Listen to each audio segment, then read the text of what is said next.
телеграм канали Датаҳаб навиштааст, аз оғози соли равон нархи хона дар биноҳои навсохти Алмаато тақрибан 8% боло рафтааст.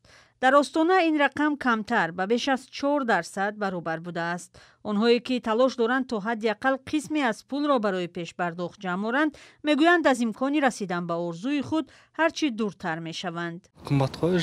ҷамъ кардан номумкин аст. ман 250 000 танга маош мегирам, вале ин намерасад. бояд миллион кор кард то тамоми хароҷот бароварда шавад ва боз миқдоре дар дастат монад. агар камтар бошад, албатта мушкил аст. агар ин хелнигарӣ албатта нархи хона боло меравад, пули мардум ба ин намерасад, вале агар кори хубтар бошад ва як одам дар оила кор кунад, фикр мекунам 700-800 000 кофӣ аст. ба ҳисоби миёна нархи хонаи дуҳуҷрагӣ аз 20 миллион танга сар мешавад.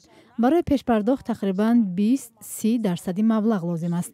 вале агар маоши ту 250-300 000 аст, чӣ тавр барои пешпардохт мешавад пул ҷамъ овард? оилаҳои ҷавон барои 25 сол ипотека мегиранд. албатта бо нархи гарон, ҷавонон дигар ягон роҳе барои харидани хона надоранд. аз болоравии беназми нархҳо дар парлумон ҳам нигаронӣ карданд. вакили қазоқ Бахтиҷон Бозорбек гуфт, беш аз 20 сол аст ба бинокорон дар ин кишвар имтиёз пешниҳод шудааст. бо ҳадафи коҳиши нархи хона, онҳо аз пардохти андоз аз арзиши иловагӣ озод шудаанд. вале дар ниҳоят ширкатҳои сохтмонӣ на танҳо натавонистанд нархҳоро поин нигоҳ доранд, балки онро 21 баробар боло бурдаанд. зоҳиран талоши ниҳодҳои давлатӣ барои сокинони оддии Қазоқистон бенатиҷа монд. ҳукумат аз соли 2001 ҳимояву пуштибонӣ мекард ва мутаваҷҷеҳ нашуд ки чӣ тавр ба лоббисозӣ ба фоидаи ширкатҳои сохтмонӣ сар кардааст. аксари бинокорон дар ин давра бо истифода аз ин ки аз молиёт аз арзиши иловагӣ озод буданд, ба феҳрасти Forbes шомил шуданд. баъзеҳо дороиҳои худро ба хориҷа бурданд, барои бархеи дигар имтиёзот кофӣ набуд ки ба фиреби харидорон даст заданд.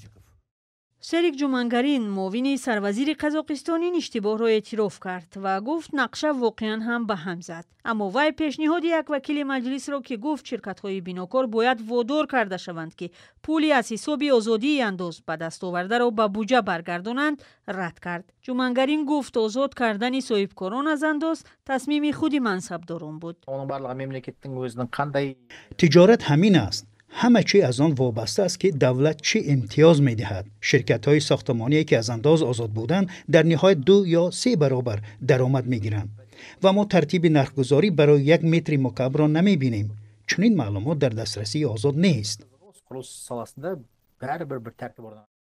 дар ҳукумат изҳор доштанд ки сар аз соли 2026 аз шевае кор хоҳанд гирифт ки имкон медиҳад нархи хона танзим шавад, вале ҷузъиёти онро ошкор накарданд. то он замон болоравии нархҳо идома хоҳад кард.